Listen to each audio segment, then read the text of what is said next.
በጌታ በኢየሱስ ሰላም እላችኋለሁ። ማይኩ በደንብ አይሰማም መሰለኝ። በጌታ በኢየሱስ ሰላም እላችኋለሁ። ጌታ አምላካችን የተባረከ ይሁን። የጀመርነውን የሰባቱን አብያተ ክርስቲያናት ጥናት ዛሬ ደግሞ እንቀጥላለን። ወደ ስድስተኛው ቤተክርስቲያን ደርሰናል። ፊላደልፊያ ቤተክርስቲያን ያለውም ደግሞ ምዕራፍ 3 ቁጥር 7 ላይ ይገኛል። የምንችል ካለ ለጌታ ቃል ክብር እንቆምና ከቅዱስ ቃሉ እናነባለን።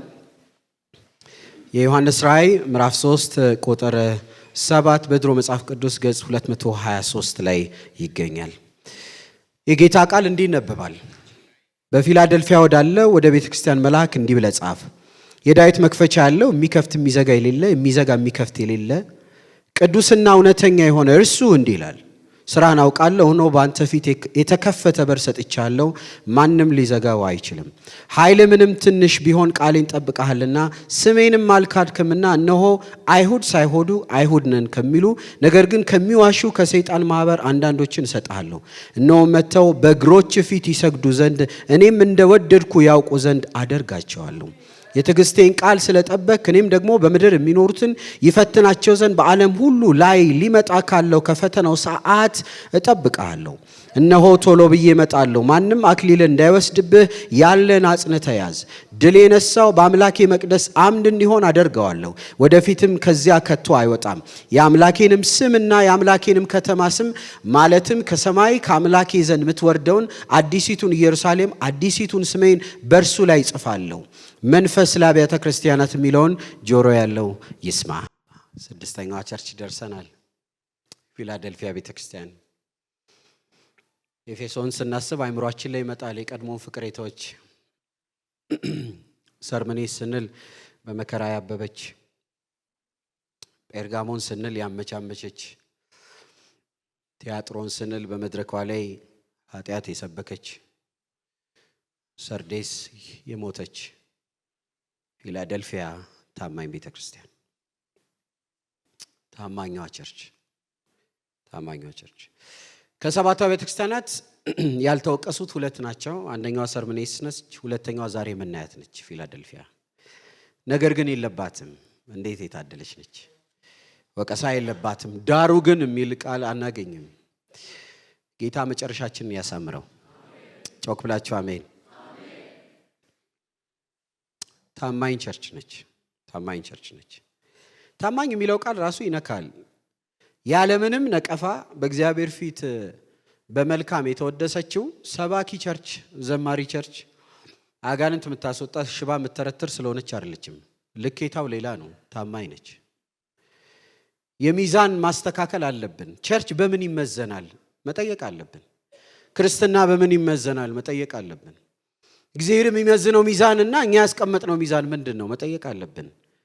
ሚዛን ማስተካከል አለብን። ሰማይ የሚመዝነው በጸጋ ስጦታ ሳይሆን በታማኝነት ነው። አንድ ቀን በጆሮአችን ልንሰማ የምንወደው፣ በብዙ ትግል በዚህ ቀጭን መንገድ ውስጥ እየሄድን ያለ ነው። ልንሰማ የምንወደው አንድ ድምፅ አለ። አንተ በጎ ታማኝ ባሪያ፣ አንቺ በጎ ታማኝ ባሪያ። ህይወት የሚለካው በታማኝነት ነው። እንዲህ ብዬ ልጀምር። ፍጹም ቤተክርስቲያን በዚች ምድር የለችም። ፍጹም ቤተክርስቲያን የለችም። ለምን? ፍጹም አገልጋይ ስለሌለ፣ ፍጹም መጋቢ ስለሌለ። በሌላ ቋንቋ ፍጹም ቸርች ብትኖር ራሱ አንተ ስትገባ ትበላሻለች፣ ወይ አንቺ ስትገቢ ትበላሻለች። ፍጹማን አይደለንም። ስለዚህ ፍጹምና ኤክስፔክት አይደረግብንም። እግዚአብሔር በሰጠን ነገር ግን ታማኝ እንድንሆን ግን ይጠበቅብናል። ልቅም ያለች ቸርች አናገኝም። ጌታ ግን የሚጠብቀው ልቅም ያለች ሳይሆን ከነ ድካሟ፣ ከነ አለመቻሏ፣ ከነ መንገዳገዷ እግዚአብሔር የሰጣትን አገልግሎት በታማኝነት የምትይዝ ቤተክርስቲያን ግን ይጠበቃል። ለዚህ ነው ከቤተክርስቲያን ልቅም ያለ ነገር አትጠብቁ፣ አትፈልጉም። እናንተ ስላላችሁ ልቅም አትልም፣ እኛ ስላለን ልቅም አትልም። ስለዚህ ጌታ ምን ይፈልጋል? ታማኝነት ይፈልጋል። ጌታ ምን ይፈልጋል? ታዛዥነት ይፈልጋል። ጌታ ምን ይፈልጋል? ትጋት ይፈልጋል። በደንብ ጆሮ ስጡ። ቸርች ውስጥ ከልጅነቴ ቸርች ውስጥ ነው ያደግኩት። ራሴን ሳገኘው በቤተ ክርስቲያን ውስጥ ነው። በአገልግሎት ጥቂት የማይባል ዓመታት ሄጃለሁ። በብዙ ድካም መነሳት ውስጥ በእግዚአብሔር ምሕረት በእግዚአብሔር ቤት ውስጥ አለው። በእኔ ህይወት እንዲታይ ማልፈልገው በሌላም ሰው ሳይ የሚያንገሸግሸኝ ነገር ስንፍና ነው። አልወድም። በቃ አልወድም። ከመንግስት መስሪያ ቤት በላይ ኤክሰለንስ፣ ትጋት፣ ጥራት መታየት ያለበት እዚህ ነው። ጌታ ልቅላቄ አይገባው፣ ምርጥ ነው የሚገባው። ስንዘምር በብዙ ትጋት፣ ስናገለግል በብዙ ትጋት፣ ስንመራ በብዙ ትጋት፣ የወከልነው ክቡር ነው፣ የተካነው ክቡር ነው፣ ስሙን ይዘን የቆምነው ታላቅ አምላክ ነው። ልቅም ያለን ንጹህ ላንሆን እንችላለን። ጌታ ግን ከነድካማችን ትጋት ይፈልጋል። ለእግዚአብሔር ልቅላቄ አትስጡ። በስንፍና እዚህ ቤት አትቆዩ። አንድ ቀን ታማኝ የሚለው መስማት ከፈለጋችሁ በብዙ ትጋት በብዙ መታዘዝ ጌታን አገልግሉት። ፊላደልፊያ ይሄንን ነው የምታስተምረን። ከፊላደልፊያ የምናገኘው ይሄንን ነው። ስለ ከተማዋ ስላሉበት ሁኔታ የጥናት ሂደታችንን የምታውቁት ነው። ፊላደልፊያ በጣም ታሪካዊ ከተማ ነች። ትንሽ ነገር ልበል ስለ ከተማዋ። አታለስ የሚባል ንጉስ ነው ፊላደልፊያን የመሰረታት። አታለስ በጣም የሚወደው ወንድም ስላለ ፊላደልፊያ ብሎ ከተማዋን መሰረታት። ስለዚህ የስሙ ትርጉም ማለት የወንድማማች ፍቅር ማለት ነው። ፊላደልፊያ ንጉሱ ወንድሙን በጣም ስለሚወደው ከተማ መስርቶ ስሙን በሱ አደረገው። ፊላደልፊያ ካልን ወዲያውኑ የሚመጣልን ትርጉም የወንድማማች ፍቅር ነው። እስከ 4ኛው ክፍለ ዘመን ድረስ እቺ ቤተክርስቲያን በብዙ ትጋት የጸናች፣ በብዙ ትጋት የወንጌልን ሐሳብ ይዛ ስትሄድ የነበረች ነች። አሁን ያለችው ቱርክ ከተማ ውስጥ ነው። ከ14ኛው ክፍለ ዘመን በኋላ ግን በእስልምና በኃይል ተወራ። ቤተክርስቲያኗ አሁን አክቲቭ ሆና አትገኝም። ስለዚህ ከተማዋ የፍቅር ከተማ ነች። ስያሜዋም የወንድማማች ፍቅር ነው። ከከተማው ስያሜ ተነስቶ ነው የቤተክርስቲያኗም ስም ደግሞ ለዛ የተሰጠው። ማተከላት ከዚህ በፊት እንዳጠና ነው የኤፌሶን ቤተክርስቲያን በጣም ተጽዕኖ ፈጣሪ ስለነበረች ምናልባት ከኤፌሶን የተነሱ ወደ ፊላደልፊያ የሄዱ ቅዱሳን ቤተክርስቲያኗን ሳይተክሏት አይቀርም። ቤተክርስቲያኗ ባለፈው ሳምንት ካየናት ከሰርዴስ 48 ኪሎ ሜትር የምትርቅ ነች። ሰርዴስም እንደምታውቋት በጣም ሀብታም፣ በጣም ባለጠጋ፣ መንፈስ ቅዱስን ክዳ ደግሞ ሙት የተባለች ነች። ስለዚህ ለፊላደልፊያ በጣም ቅርብ ከተማ የሆነች ነች። ስለ ከተማዋ፣ ስለ መሰረታቷ፣ ስለ ስሟ ትርጉም ይሄን ያልካነሳውኝ ከሰዓት ጋር ፈጠን ብለን እንሂድ። ከቁጥር 7 ጀምሮ ኤክስፖዝ እያደረግን ቁጥር በቁጥር እየገለጠን ጥናታችንን እንቀጥል። የጌታ ቃል እንዲህ ይላል። በፊላደልፊያ ወዳለው ማለት በወንድማማች መዋደድ ተብሎ ተመሰረተው ከተማ ወዳለው ቤተክርስቲያን መልአክ እንዲህ ብለህ ጻፍ። መልአክ፣ መልእክተኛ፣ ሜሴንጀር፣ አድራሽ እንዲህ ብለህ ጻፍ። የዳዊት መክፈቻ ያለው የሚከፍት የሚዘጋ የሌለ የሚዘጋ የሚከፍትም የሌለ ቅዱስና እውነተኛ የሆነ እርሱ እንዲህ ይላል። እንደምታውቁት እያንዳንዱ ቤተክርስቲያን ላይ ጌታችን ራሱን የሚገልጽበት ነገር መልእክቱ ያለው እዛ ውስጥ ነው ብለን ስናጠና ነበር። ለሞተችዋ ቤተክርስቲያን ሰባቱን የእግዚአብሔር መናፍስት ሰባቱን ከዋክብት ያሉት እንዲህ ይላል ብሎ ስለ መንፈስ ቅዱስ ተናገረ። ኃጢአት በምስባኳ የምትሰብኳን ደግሞ የእግዚአብሔር ልጅ ፈላጅ የሆነው ብሎ አስፈራራት። ጴርጋሞንን ደግሞ የምታመቻምቿን ደግሞ ስለታም ሰይፍ ያዘ ብሎ የጌታ ቃል ራሱን የገለጸበትን አይተናል። ምንም ችግር የሌለባትን ግን በአራት መልኩ ራሱን ያስተዋውቃል። ለምትጽፉ እንዴት ነው ጌታችን ራሱን ያስተዋውቀው? አንደኛ ቅዱስ የሆነው ይላል። በፊላደልፊያ ቤተክርስቲያን ወዳለው መልአክ እንዲህ ብለህ ጻፍ። የዳዊት መክፈቻ ያለው የሚከፍትም የሚዘጋ የሌለው የሚዘጋ የሚከፍት የሌለው ቅዱሱ። የመጀመሪያው ቅዱሱ ራሱን ሲገልጽ እንደዚህ ብሎ ነው የገለጸው። ቅዱሱ ምን ማለት ነው? ቅድስና ማለት የእግዚአብሔር ብቻ መገለጫ ነው። በደም ጆሮ ስጡኝ። ቅድስና የእግዚአብሔር ብቻ መገለጫ ነው። ንጹህ እግዚአብሔር ብቻ ነው። ቅዱስ እግዚአብሔር ብቻ ነው። እንከን አልባ እግዚአብሔር ብቻ ነው። ሰይጣን ቆሻሻ ነው። ስራው ቆሻሻ ነው። መንግስቱ በቆሻሻ የተሞላ ነው። የእግዚአብሔር ዓለም ንጹህ ነው። ተከታዮቹ ራሱ ስማቸው ቅዱሳን ነው። የሚዘመርለት ራሱ ቅዱስ ቅዱስ ቅዱስ ነው። እሱ ብቻ ነው ንጹህ። እሱ ብቻ ነው ቅዱስ። እሱ ብቻ ነው ነጥሮ የወጣ። እሱ ብቻ ነው እንከን የሌለው፣ በፍጽምና የሚወዳደር የሌለው ቅዱስ እግዚአብሔር ብቻ ነው። በቅድስናው ያስፈራል። በንጽህናው ፊት ማንም የሚቆም የለም። መላእክት እንኳን ስንፍና ከሷቸው ፊታቸውን እግራቸውን ሸፍነው በብዙ ትሕትና ነው ቅዱስ የሚሉት። ቅዱስ የሚለው መዝሙር ጽፎ ሰጥቷቸው አይደለም። ሲያዩት ቅዱስ ነው። ሲመለከቱት ቅዱስ ነው። ዛሬ የምትዘምሩት ቅዱስ ነው አላላቸውም። ሲያዩት ውሸት የለም። ሲያዩት ክፋት የለም። ሲያዩት ስንፍና የለም። ሲያዩት ድካም የለም። ሲያዩት ተናገሩ ከውስጥ ኦ ቅዱስ አሉ። ዝቅ ብለው ቀና ሲሉ ሲያዩ አሁንም ኦ ቅዱስ አሉ። ዝቅ ብለው ቀና ሲሉ አሁንም ያዩት ቅድስና ብቻ። የእግዚአብሔር ውበቱ ቅድስናው ነው። ውብ ነው በቅድስናው፣ አስፈሪ ነው በቅድስናው። ዲያብሎስ ማለት የስሙ ትርጉም የዝንቦች አለቃ ማለት ነው። ዲያብሎስ ማለት ጥሬ ቃሉ የዝንቦች አለቃ ነው። ዝንብ የት አካባቢ ነው የሚገኘው? የት አካባቢ ነው የሚገኘው? እስቲ ድገሙት። የት አካባቢ ነው የሚገኘው? ልቅም ያለ ቆሻሻ ነው ዲያብሎስ። በቆሻሻነቱ ልክ የለውም። የቆሻሻ ስታንዳርድ ዲያብሎስ ነው። የሚያመልኩት ቆሻሾች ናቸው። በፊቱም የሚዘምሩለት ቆሻሽነቱን ነው። አምላካችን ንጹህ ነው። አምላካችን ቅዱስ ነው። አምላካችን የተለየ ነው። የሚዘመርለት ቅዱስ ነው። የሚዘምሩት ቅዱሳን ናቸው። በቅድስናው የተዋበ ነው። ያስፈራል ቅድስናው፣ ያስፈራል ንጽህናው። ማ በፊቱ ይቆማል? እሱ እኮ ገና ወደፊት በፊቱ ምቆመው እኔም ማላቀውን የራሱ ነጭ ልብስ አልብሶኝ ነው ምቆመው እንጂ መቆም አልችልም። ሁላችን በፊቱ አመድ ዱቄት ነው የምንሆነው። አመድ እንኳን ክብር አለው። ማን ይቆማል በፊቱ? ማን ያውቀዋል ልኩን? ቅዱስ የሚለው ቃል ራሱ ከሚለው በላይ ቅዱስ ነው። ራሱን ሲያስተዋውቅ ቅዱሱ እንዲህ ይላል፣ ኦ ኢየሱስ ንጉሥ ነው፣ ለቅድስናው ክብር ይሁንለት።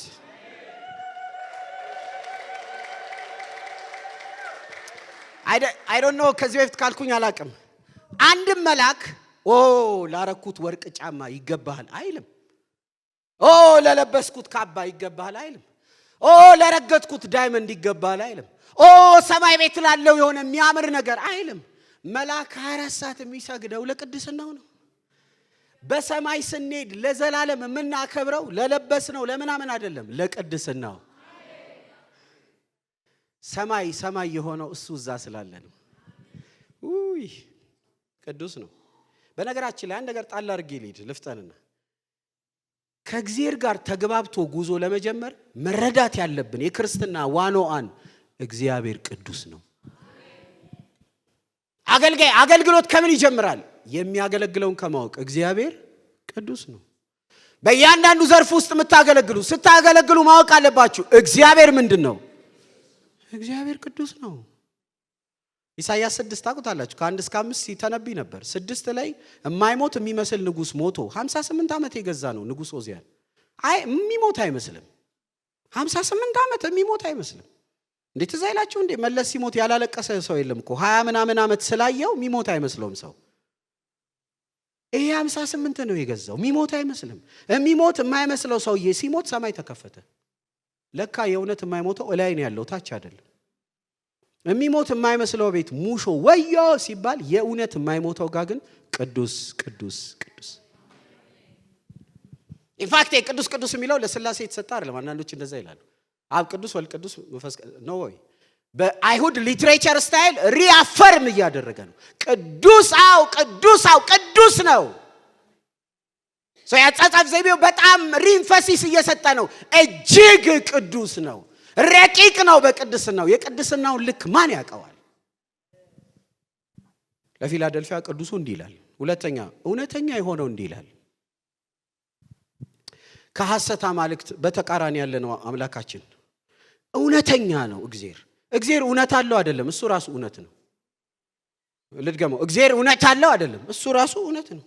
አላቅም እግዚአብሔር አይዋቀርም እንጂ እንደው በእኔ ቋንቋ እግዚአብሔር ቢዋቀር የእግዚአብሔር ኮምፖነንቱ ውቅሩ አንዱ እውነት ነው። እግዚአብሔር እውነት አለው አይደለም፣ እግዚአብሔር ራሱ እውነት ነው። እውነት አያልቅም። እውነት ራሱ እሱ ነው። እግዚአብሔር አብ እውነት ነው። እግዚአብሔር ወልድ ራሱ እኔ እውነት ነኝ። የሚመጣውን መንፈስ ቅዱስ ራሱ ሲነግረን የሚመጣው የሚጥል የሚያስፈራ የሚያስጮህ የሚያስደነግጥ ሳይሆን የእውነት መንፈስ ነው ራሱ የሚመጣው። እግዚአብሔር ዓለሙ ራሱ እውነት ነው። ትንቢተ ዳንኤል ላይ እንደሚነግረን ከእውነቱ መጽሐፍ እነግርሃለሁ ይላል ምዕራፍ 10 ላይ። መጽሐፉ ራሱ እውነት ነው። አብ ራሱ እውነት ነው። ወልድ ራሱ እውነት ነው። መንፈስ ቅዱስ ራሱ እውነት ነው። እግዚአብሔር ዓለም መሃል ሰፋሪ ውሸት የለም። ልድገመው፣ ቅዱስ ውሸት የለም። ላስተካክለው፣ የሆነ እንዲህ ተበይዶ ተለጥፎ የሚገባ ትንሽ እውነት የሚመስል ውሸት እግዚአብሔር ዓለም የለም። ዓለሙ እውነት ነው። የሚነገረው እውነት ነው። የሚዘመረው እውነት ነው። እግዚአብሔር እውነት ነው። ሽንገላ የለውም። እውነተኛው እንዲህ ይላል፣ ሶስተኛ የዳዊት መክፈቻ ያለው ብሎ ራሱን ያስታውቃል። the key of David ምን ማለት ነው? መሲሐዊ ስልጣን የሰማይ ሀብት ባለቤት መሆኑን ማሳያ ነው። መሲህ ስንል አዳኝ ንጉስ፣ ኢየሱስ ስንል እንደኛ ሰው የሆነው ክርስቶስ ስንል የተቀባ መሲሁ፣ የዳዊት መክፈቻ ማለት ከዳዊት ዘር የሚመጣ ባለስልጣን የሆነ በዚህ ምድር እንደሚነግስ ለዘላለም አምላክ እንደሆነ በብሉይ ኪዳን ቀድሞ ተተንብዮአል። ስለዚህ ሲናገር የመሲህ ስልጣን ያለው ከሱ በላይ የበላይ የሌለ ላማከር የማይል የማይጠይቅ የሁሉ ፈራጅ የሆነ የመሲህ ባለስልጣን የሁሉ ሀብት ባለቤት የሆነው የዳዊት መክፈቻ በእጁ ያለው እንዲህ ይላል። አራተኛ ራሱን ሲገልጽ ለምጽፉ የሚከፍትና ማንም የማይዘጋው ይላል። ይሄ የሚገርመው ወደ መንግስተ ሰማይ ወይ ደግሞ ወደዛ ወደ ታላቁ በረከት በር ላይ ሆኖ መፍቀድ የሚችለው ወደ ታላቁ ከተማ ሊያስገባን የሚችል ባለሙሉ ስልጣን ኢየሱስ ብቻ ነው። ኢየሱስ ብቻ ነው። ለዚህ ነው ኢየሱስ ብቻ ነው እውነተኛው መንገድ። ኢየሱስ ብቻ ነው እውነተኛው በር። በሌሎች ጥሩ የሚባሉ ወደ እግዚአብሔር አብ መድረሻ የለም። ብቸኛ አድራሽ፣ ብቸኛ በር፣ ብቸኛ መንገድ the only way አንደርላይን እናደርጋለን። ብቸኛ አዳኛችን ወደ ሰማይ መግቢያችን ኢየሱስ ብቻ ነው። ስለዚህ ደብዳቤውን ሲጀምር ቁጥር 7 ላይ በእነዚህ አራት መልኩ ራሱን ያስታውቃል። ቅዱስ ነው፣ እውነተኛ ነው፣ የዳዊት መክፈቻ አለው፣ የሚከፍት ማንም የማይዘጋው ነው ይላል። ቤተ ክርስቲያኗ እንዴት ነች? አሁን በጣም የሚደንቀው ይሄንን ትልልቁነት የተናገራት ቤተ ክርስቲያን ስፔሻሊ ከሰርዴስ ጋር ኮምፔር ስታደርጉ በጣም ትንሽ ቸርች ነች። ቸርቿ በጣም ትንሽ ነች። እንደውም እንደዚህ የሚል ቃል ይጠቀማል። ጥቂት እንደሆኑ ስራን አውቃለሁ ነው በአንተ ፊት የተከፈተ በር ሰጥቻለሁ፣ ማንም ሊዘጋው አይችልም፣ ኃይል ምንም ትንሽ ቢሆን። ቸርቿ በጣም ትንሽ ነች ማለት ከሰርዴስ አንፃር ብር የላትም ማለት ነው። ከሰርዴስ አንፃር አዳራሿ የሚያፈስ ነው። ይቅርታ፣ ከሰርዴስ አንፃር ለአገልጋዮቿም ቀለም መስፈር አትችልም። ከሰርዴስ አንፃር ቁጥሯን በጣም ትንሽ ነው። የተወደዳችሁ ሰማይ በሚለካው ልክ ሚዛን ጠብቀን እንድንሄድ ጸጋ ይብዛልን። አሁን በምድር መነጽር ስናይ ሰርዴስ አትነካም። መባ የሚሰጠው ራሱ ወርቅ ነው፣ ብር አይደለም። ወንበሩ ፕላስቲክ አይደለም፣ ኮምፎርታብል ነው። አዳራሹ በስክሪን የተሞላ ነው። ትልቅ ቸርች፣ ሀብታም ቸርች፣ ህንፃ የገነባች ነች። ሰማይ ሞተሻል አላት። ፊላደልፊያ በጣም ትንሽ ነች፣ በጣም ቅጭጭ ያለች ነች። መሬቷ አሸዋ ነው። ወንበሯ አግድም ወንበር ነው፣ እንደው በእኛ ለመግለጽ ነው። ጣሯ ሰማያዊ ሸራ ነው። በጣም ጥቂት ነች። ሰማይ ግን ጥቂት ብትሆኝም ታማኝ ነሽ ይላታል። ይገርማል። ሚዛኑ ይገርማል። ሚዛኑ ይገርማል። አይ ቲንክ እዚህ ቤቴ ምሳሌ ተናግሬዋለሁኝ ይመስለኛል፣ ግን ከይቅርታ ጋር ልድገመው። እኔ አሁንም ድረስ ከምወደው ፍራፍሬ ሙዝ ነው። ሙዝ በጣም ወዳለሁ። በተለይ ወንደላጤ ያለው በጣም ሙዝ ቋሚ ቀለቤ ነበረ። ያው ታውቃላችሁ ለወንደላጤ እግዚአብሔር ራሱ ሰርቶ የሚያመጣው ምግብ ነው። በቃ ወንደላጤ ሙዝና ዳቦ ይዞ ከገባ በቃ ሰላም ነው፣ ሰላም ነው። እና አንድ ቀን ሳላገባ ሙዝ ገዝቼ ወደ ቤት እየሄድኩ ነው። ስገዛ የሚሸጠው ልጅ 2 ኪሎ አርግልኝ አልኩት። 2 ኪሎ አረገልኝ እንደዚህ ሚዛን ነገር ይዞ እና መርቅ አልኩት። ስመርቀው ትንሽ አለፍ አለ። ይኸው አልፏል 2 አለኝ። ጌታ ይባርክ ብዬ ብሬን ሰጥቼ ሙዙን ይዤ ወደ ቤት ሄድኩኝ። ወደ ቤት እየሄድኩ እያለ በመሃል ቤት ሳልደርስ ጓደኛዬ ደወለልኝ እና በጣም አስቸኳይ ነገር ገጥሞኛል፣ ቤት ሳትገባ እኔ ቤት ግባ ቀድመህ አለኝ እና ከነ ሙዙ እሱ ቤት ገባው። እና ለወዳጄ ነገርኩት። እኔ አሳስቦኝ አይደለም፣ ሙዝ ይዤልህ አይደለም፣ ስላስቸኮልከኝ ነው ከነ ሙዙ የመጣሁት፣ ሙዙ የራሴ ነው ብዬ ወደ ወሬያችን ቀጠልን። ግልጽ ማድረግ ጥሩ ነው አይደል? እሱም ወንደላጤ ነው። ገባችሁ? ጌታ አዘጋጀ ምናምን ብሎ እንዳይመናፈስ ቀልዴ ነው። ኤኒሃው ወሬያችን አወራንና መጨረሻ ላይ ስልኬን አልያዝኩም እንጂ ስልኬን የምታክል ትንሽዬ ነገር ጠረጴዛ ላይ ቁጭ ብላለችና እቺ ነገር ምንድነች ምናምን ስለው እቺ ዲጂታል ሚዛን ነች አለኝ። ኧረ እባክህ አክስቴ ከውጪ መታ ጥላው ሄዳ ነው። በቃ ዝም ብለ የሆነ ነገር ቁጭ ስታረግ ዲጂታል ነች፣ ቁጥሩን ታመጣለች ኪሎን አለኝ። ኧረ እባክህ እቺ ሙዝ ይገርምሃል መንገድ ላይ ከሁለት አልፋለች እስቲ በዲጂታሏ ስንት ትሆናለች በየ ከወሬው በኋላ ዲጂታሏ ላይ ቁጭ ሳረጋት አንድ ተኩል ልጅ። ቅንነታችሁን እንዳታጡ ከመንገድ ላይ ግዙ። በሰፈር ሚዛን አንድ ተኩል ነው። በእውነተኛው በሰፈር ሚዛን 2 ነው፣ በእውነተኛው አንድ ተኩል ነው። አሜን። so my point is ክርስትናና ከጌታ ጋር ጉዟችንን በምን ሚዛን ነው የምንመዝነው ነው። አንዳንድ ሰው አገልግሎት ቸርችን በሰፈር ሚዛን ነው የሚመዝነው፣ በመንደር ሚዛን። እኔ ራሱ ድሮ እንደዛ መዝን ነበር። የሚገርም ጊዜ ነው ዛሬ። ኧረ እባክህ ምን ሆነ? ማርታን አወካታው ስታለቅስ ነበር እላለሁ። መመዝነው ፕሮግራምን በምንድን ነው? ማልቀስ። ዳምፔል የሚመታው ትልቁ ልጅ የለም፣ አንድ ሰው አልነካውም፣ ወደቀ። ይገርማል። የሚገርም ጊዜ ነው። ግን ሲወድቅ ዓለማዊነት ወድቆ ሲነሳ ክርስቶስን መምሰል ተነስቷል ወይስ ምንድነው የሆነው? ሚዛን እናስተካክል። በሰፈር ሚዛን ቸርችን አትመዝኑት። በሰፈር ሚዛን አገልግሎት አይመዘንም። በሰፈር ሚዛን ቸርችም አይመዘንም። በሰፈር ሚዛን ፊላደልፊያ ወድቃለች። ሚዛኑ ሌላ ነው። ሚዛኑ ትልቅ አዳራሽ፣ በጣም ብዙ ሰፊ ህዝብ ማገልገል።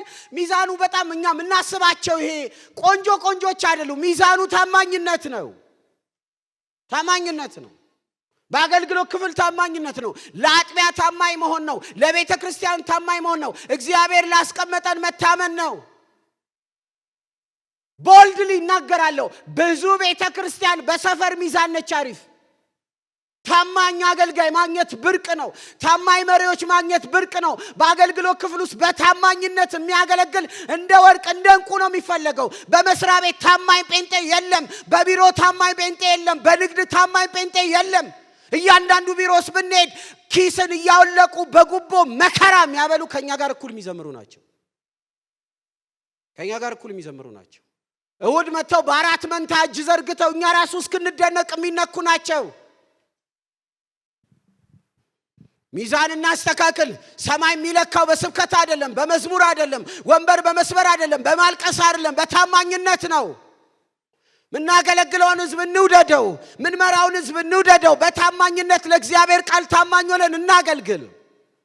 ስሜታችንን አንስበክ፣ ፍላጎታችንን አንስበክ፣ ጎዶላችንን አንናገር። ፊላደልፊያ ቁጥሯ ትንሽ፣ ብሯ ትንሽ፣ አዳራሿ ትንሽ፣ በጣም የደከመች ቸርች ግን ፌስፉል ነች፣ ታማኝ ነች። አንድ አራት ነገር ስለ ቸርቹ። አንደኛ ጥቂት ኃይል አላት። ኃይልሽ ምንም ጥቂት ቢሆን ይላል። ምን ማለት ነው? ቁጥሩ ትንሽ ነው። ጥቂት አነስተኛ ነው። በጣም ትንሽ ናቸው። ጆሮ ስጡኝ። ግን ትልቅ መንፈሳዊ ሪቫይቫል አለ። እኔ እንዴት እንደናፈቀኝ እግዚአብሔር ሲሰራ ማየት እንዴት እንደናፈቀኝ፣ እግዚአብሔር ሲፈውስ ለስብከት አይደለም እላችሁ ናፍቆኛል። ክብሩን ማየት ናፍቆኛል። ሲያድን ማየት ናፍቆኛል።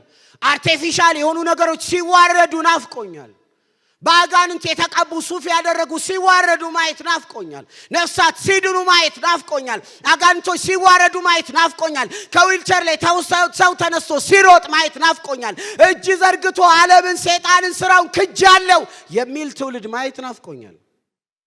ፊላደልፊያ እንደዛ ነች።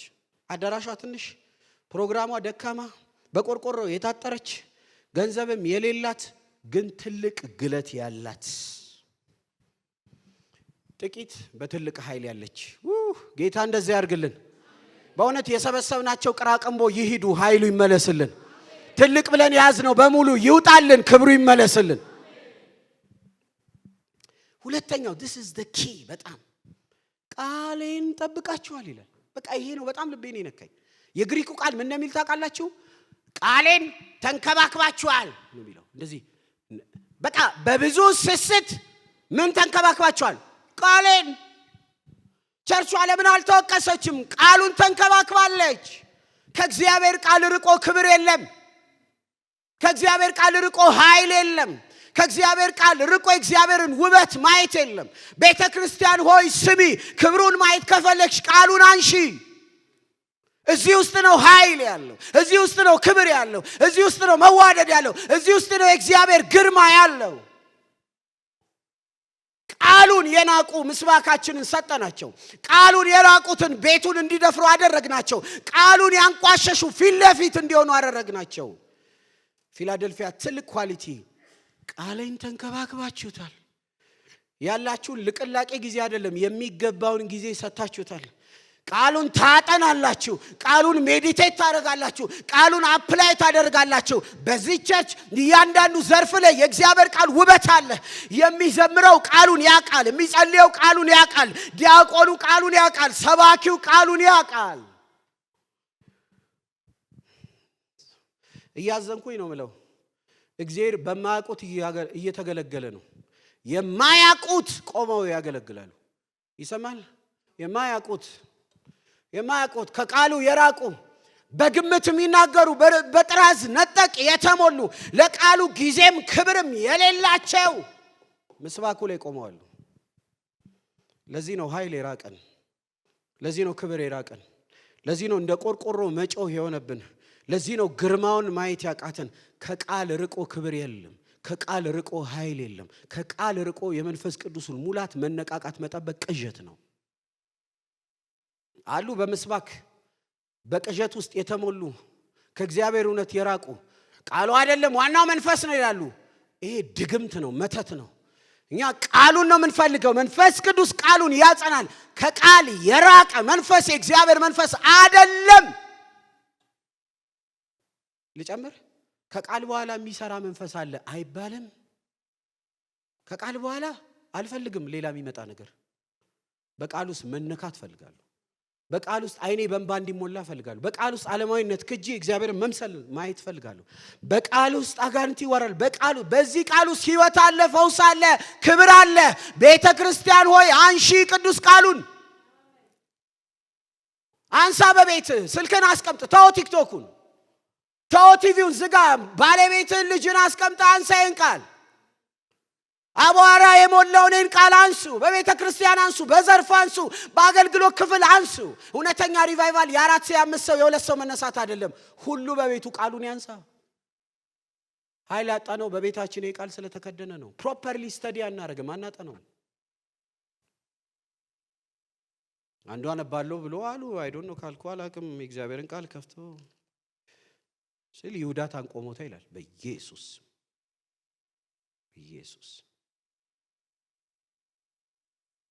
ትንሽ ጸልይና ድጋሚ እንደ ካርታ ፈውዞ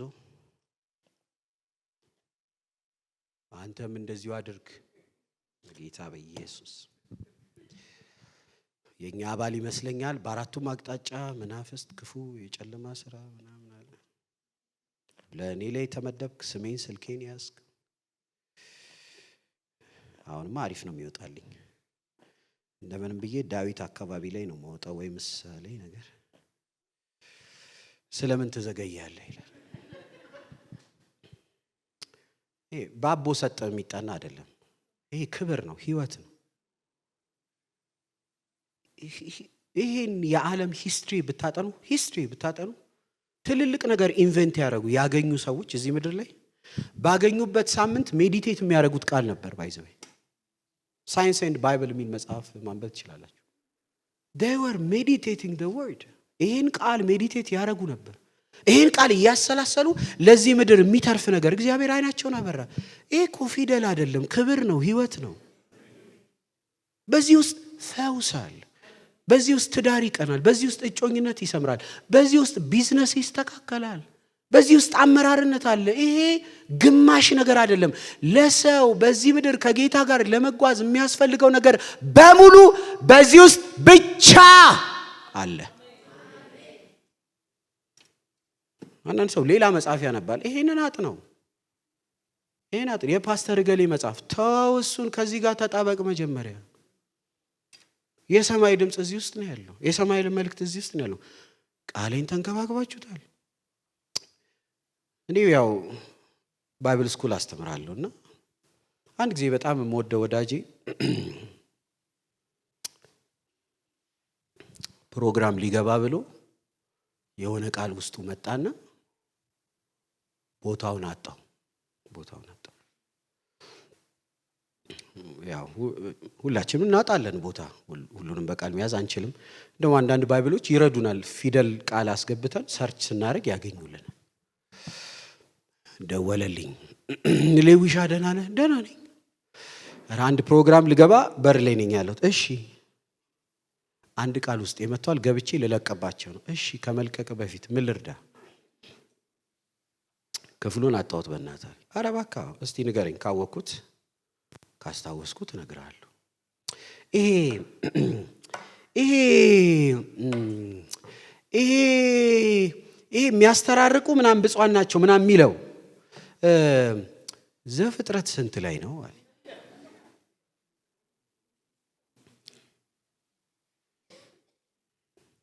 እንደው ሲገመት እንኳን ደህና ቦታ አይገመትም።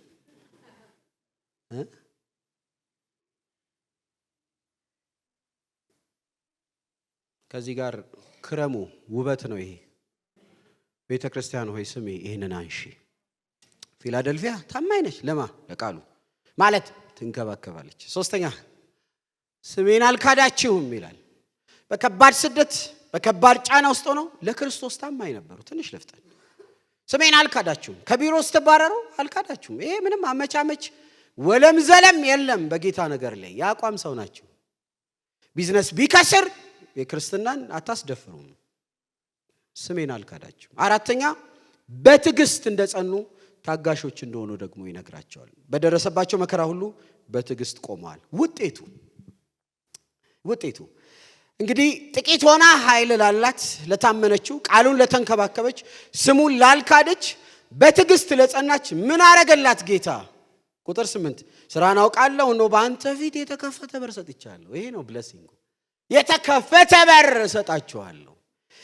ኢንፋክት ከተማዋን ካጠናንት ከተማ 4 ማዋሰኛ አላት። የተለያዩ ከተሞችን ታዋስናለች። 4 ከተማ አላት። በከተማ ላይ ነጋዴ ይንቀሳቀሳል፣ ባለስልጣን ይንቀሳቀሳል።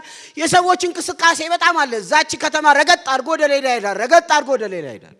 እናንተ ስሜን ስላልካዳችሁ፣ እናንተ ታጋሽ ስለሆናችሁ፣ እናንተ ቃሌን ስለጠበቃችሁ፣ እናንተ ጥቂት ሆናችሁ በታማኝነት ኃይሌን ስለያዛችሁ ከተማው ላይ እየረገጠ የሚወጣ ብዙ ሰው ስላለ የተከፈተ በር ሰጣቸዋለሁ። ማለት የወንጌል ስርጭት በር ሰጣቸዋለሁ።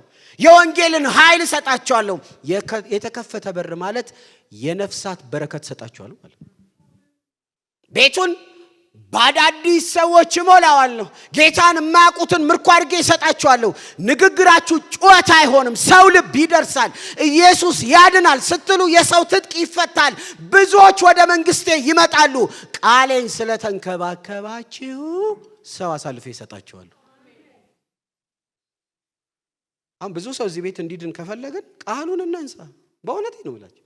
በቤት ቃሉን እናንሳ፣ በግል ህይወት ቃሉን እናንሳ፣ እንደ ቤተ ክርስቲያን ቃሉን እናንሳ። ጎርፍ በጎርፍ ነው የምንሆነው።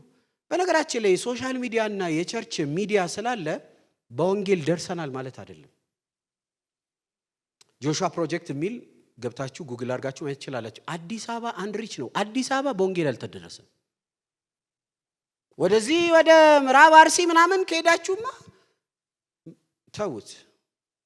ወደ ሰሜን የምታውቁት ትንሽ ያለው ወደ ወለጋ መስመርና ወደ ደቡብ ሳይድ ነው።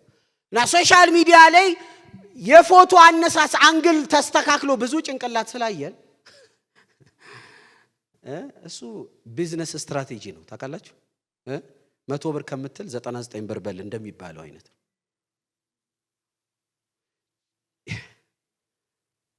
ሁለት ልጆችን በሰላም ላሳድግበት። this is business strategy። ሰው ድኖ አይደለም፣ በስቶ አይደለም፣ ቸርች ተተክሎ አይደለም፣ ተዘርፎ ነው።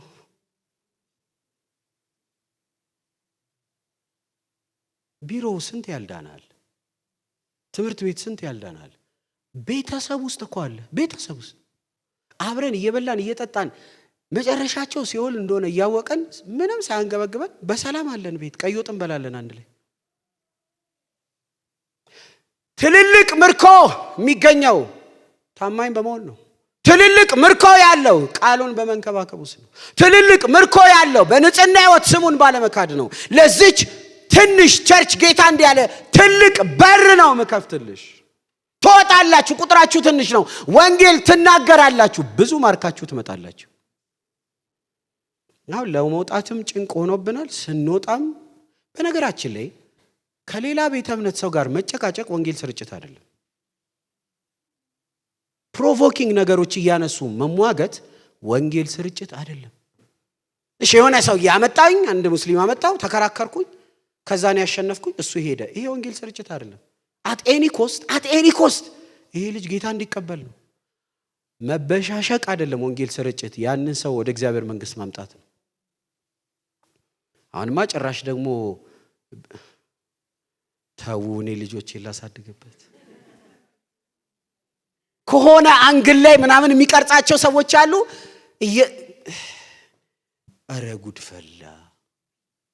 አረ ጉድፈላ እንዴ ወንጌል ስርጭት እኮ ላይክ መሰብሰቢያ አይደለም ነው እንዴ 3000 ላይክ መሰብሰቢያ ነው እንዴ ወንጌል ስርጭት የሆነ ኮርነር ላይ ሰው አስደብቀ አደባባይ ላይ ሱፍ አርገ ተንበርክከ በወፍራም ድምጽ መጮ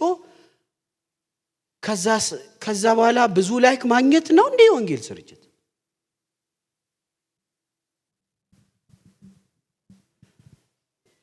ወንጌል ስርጭት ታማኝ መሆን ነው ወንጌል ስርጭት ቃሉ መንከባከብ ነው ወንጌል ስርጭት ስሙን አለመካድ ነው ወንጌል ስርጭት በመከራ መጽናት ነው እንደዛ ከሆነ ይሄው I can guarantee በሩን ከፍትላችኋለሁ 70ዎቹ 80ዎቹ 90ዎቹ ላይ ብዙዎች የተማረኩት ቴስቲሞኒ ታውቃላችሁ እዚህም ውስጥ ያላችሁ በዛ ጊዜ የተማረካችሁ ናቸው ብዙዎች የተማረኩት ቃሉን በሚያከብሩ ስሙን ባልካዱ ጥቂት ሆነው ታማኝ በሆኑ ቅዱሳን ተማርካቸዋል ስለ ኢየሱስ ሲነግራችሁ ልባችሁ ረዷል የታጠቃችሁት የሃይማኖት ትጥቅ በሙሉ ክዷቸዋል እላያችሁ ላይ ያለ አጋንንት መንፈስ በሙሉ ከናንተ ላይ ተሰብሮ ወጥቷል ስሙን ጠብቀው ቃሉን አክብረው ለሚወጡ እግዚአብሔር የሰው ልብ ምርኮ አድርጎ ይሰጠናል የሰው ልብ ምርኮ አድርጎ ይሰጠናል ሌላኛው በረከት ሰብሰብ ያርኩ መጣለሁ ሌላኛው በረከት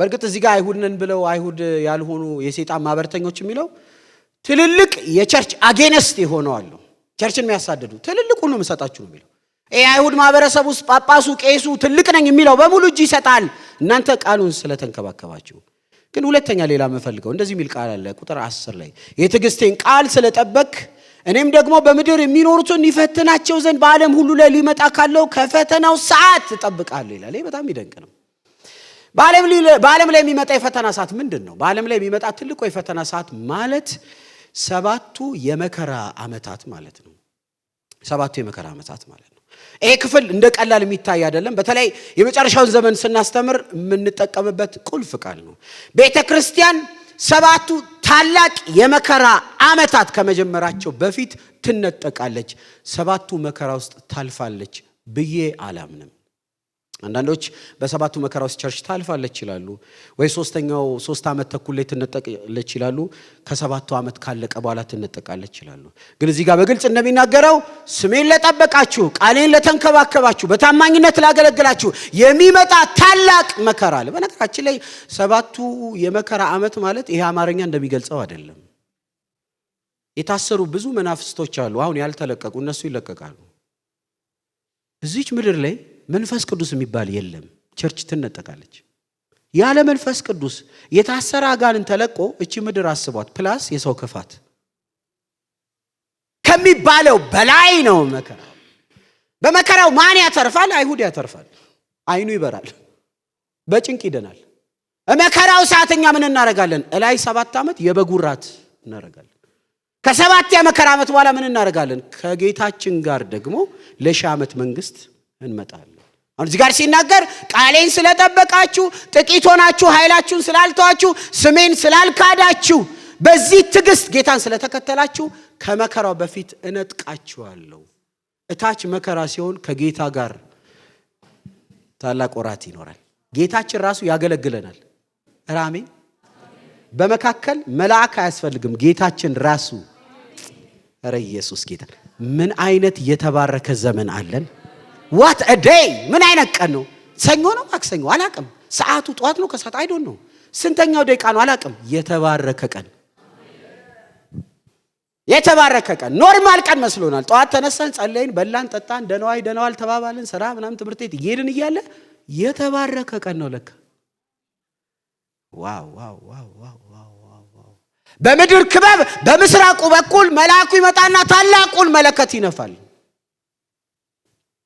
ዲሲም ያለ ደሴ እኩል ይሰማሉ አልሰማውም ባይዝ ሰምተሃል አይለም እኩል ይሰማል እዛ አውስትራሊያ ማታ ነበር፣ እኛ ጋር ቀን ነበር፣ እኩል ይሰማል። ጌታችን ቸርችን ስለሚወዳት በደሙ ስለዋጃት ሊቀበላት ሃፍዌይ ይመጣል በአየር ላይ።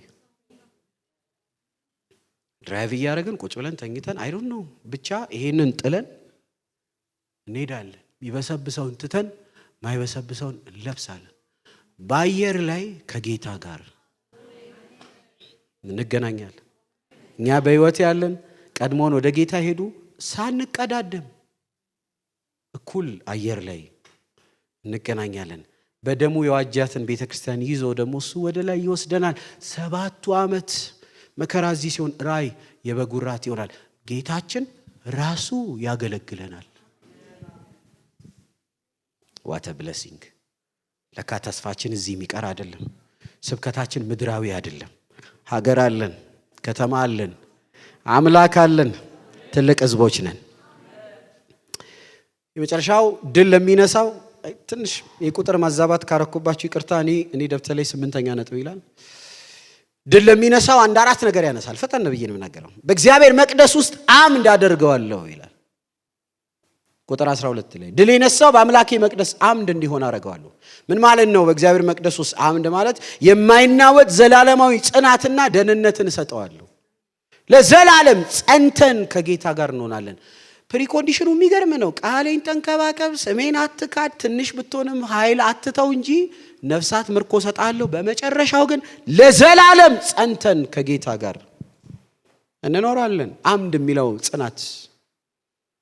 ሁለተኛው ድል ለምንነሳው ለኛ የተሰጠን በረከት የእግዚአብሔር ስም በእርሱ ላይ ይጻፋል ይላል። ስሜን በእሱ ላይ ይጻፋል ይላል። ምን ማለት ነው? ሙሉ በሙሉ የእግዚአብሔር ንብረት መሆናችን ይታወጃል። እኛ የራሳችን አይደለንም፣ እኛ ያጋንንትም አይደለንም፣ እኛ የሰውም አይደለንም፣ እኛ የጌታ ነን። አንዳንዴ ሱቅ ሄዳችሁ የሆነ ጫማ ወይ ሱሪ ወዳችሁ ልትገዙ ብላችሁ ኪሳችሁ ሙሉ ካልሆነ ቀብድ ትሰጣላችሁ።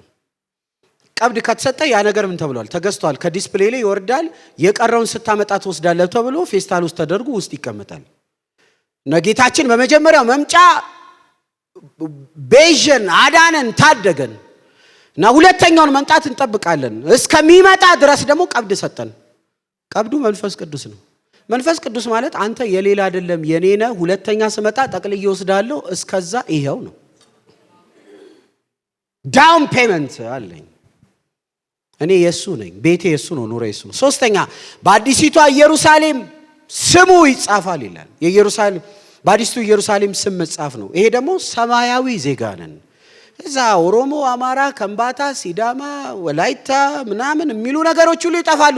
ምን አይነት ቋንቋ እንደምንናገር አላውቅም፣ ግን ሰማያዊ ቋንቋ እንናገራለን። ከቻይና የመጣውም ከዚህ ያለነውም ከአውሮፓ ያለውም ከአሜሪካ ያለውም ከደሴም ከክፍለ ሀገር ያለው እኩል ይግባባል። ሰማያዊ ቋንቋ አለን፣ ሰማያዊ ዜጋ አለን፣ እሱም ያለብሰን ልብስ አለን። ሁላችን እንደ አንድ ቤተሰብ ሆነን ከሱ ጋር እንኖራለን። አራተኛው የክርስቶስ አዲስ ስም በእርሱ ላይ መጻፍ ይላል። አዲሱን ስም ይጽፍብናል። ከሰማይቷም ከአምላክ ይዘን የምትወርደው አዲሲቱ ኢየሩሳሌም አዲሱንም ስሜ በእርሱ ላይ ይጽፋለሁ ይላል። ይሄ ማለት ዘላለማዊ ክብር ከሱ ጋር የክብር ተካፋዮች ደግሞ ያደርገናል። በላይ ሽቁጥቁጥ ምንል አይደለም። በአብ ቀኝ ከክርስቶስ ጋር አለን። የዘላለማዊ ክብር ተካፋይ ሆነናል። ጌታ ዛሬ የሚላቸው ይሄ ነው። እነዚህን የሰማናቸው ልብ የሚያሞቁ ነገሮች መሬት እንዲወርዱ፣ በዚህ አካባቢ ላይ በዚህ ከተማ ትልልቅ ምርኮ እንዲሆንልን፣ ነፍሳት እንዲድኑ፣ በአዳዲስ ሰው ቤት እንዲሞላ ካስፈለገ ታማኝ ሁኑ፣ ቃሌን አንሱ። this is the voice። አንድ ነገር ልበላችሁ። ጌታ እሁድ ቸርች ሲመጣ፣ ዛሬ ሲመጣ እንዲህ እያለ ማየት የሚፈልገው ባይዘው ያልዳነ ነው። ያልዳነ አሁን እኛን እንዲያየን ችግር የለም፣ የዳን ነው እኛ አለን። የሚፈልገው አንድ ያልዳነ ነው ማየት የሚፈልገው። አንድ ሲያይ በሰማይ ደስታ ይሆናል። የድሮ ክርስቲያን በአንድ እጅ ባይብል በአንድ እጅ ያልዳነ ይዞ ነው ቸርች የሚመጣው። ብዙዎች ጌታን የተቀበሉት እኮ ከፕሮግራም በፊት የሙሉ ጊዜ አገልጋዮች እኛ ወጥተን መስክረን እኮ አይደለም። እያንዳንዱ ሰው ሳምንት ሙሉ ይመሰክራል። ቢሮ ያበስላል፣ ትምህርት ቤት ያበስላል፣ ሰፈር ያበስላል፣ እድር ቦታ ያበስላል። ቅዳሜ ማታ ደውሎ ነገ ቸርች አለ አብረን አንሄድም ይላል። እሺ ሌሊት ጸልዮበታል፣ ምን ብሎበታል። ሰውየው ሙክክ ብሎ ይመጣል። ቅዱሳን በአንድ እጅ ባይብል በአንድ እጅ ያልዳነ ይዘው ይመጣሉ። እግዚአብሔር ኃይል የተሞሉ ሰዎች ሰብከው የነፍሳት ጥሪ ሲያደርጉ ብለው ከፈራ ደግሞ አብረው ይወጣሉ። እኔ ትዝ ይለኛል የሆነ 2002 2003 እዚህ ቸርች እዚህ ቦታ ጓደኛዬን ይዤ አብሬ ቆሜያለሁ። ጌታን ተቀብያለሁ። የዚህ ቸርች ጌታን አገኘሁት እዚህ ነው። ትዝ ይለኛል ቄስ በላይ ነው ያገለገለ። ቅዱሳን እንዲህ ናቸው። በአንድ እጅ ባይብል በአንድ እጅ ያልዳነ ይዘው ነው የሚመጡት። ቅዱስ ቃሉን እናንሳ፣ ምርኮ በምርኮ እንሆናለን። በቢሮ ነፍሳት ይሰጠናል፣ በሰፈር ነፍሳት ይሰጠናል። ይሄ ቤት በአዳዲስ ሰው ይሞላል። መክሊቶቻችን ናቸው፣ ክብሮቻችን ናቸው። አንድ ቀን በጌታ ፊት ስንቆም እነሱ እንደ ከዋክብት ያደምቁናል። ይሄው በሰጠኝ ዘመን፣ ይሄው በሰጠኝ ጉልበት፣ ይሄው በሰጠኝ ጸጋ፣ ይሄው ለቤቴ ያተረፍኩት እንላለን። ባዶ በፊቱ እንዳንገኝ የውርደት ቀን እንዳይሆንብን አንተ በጎ ታማኝ ባሪያ እንድንባል፣ አንቺ በጎ ታማኝ ባሪያ እንድንባል የእግዚአብሔር ቃል በቤታችን ይነሳ። የእግዚአብሔር ቃል በዚህ ቤት ይነሳ። እንጸልያለን።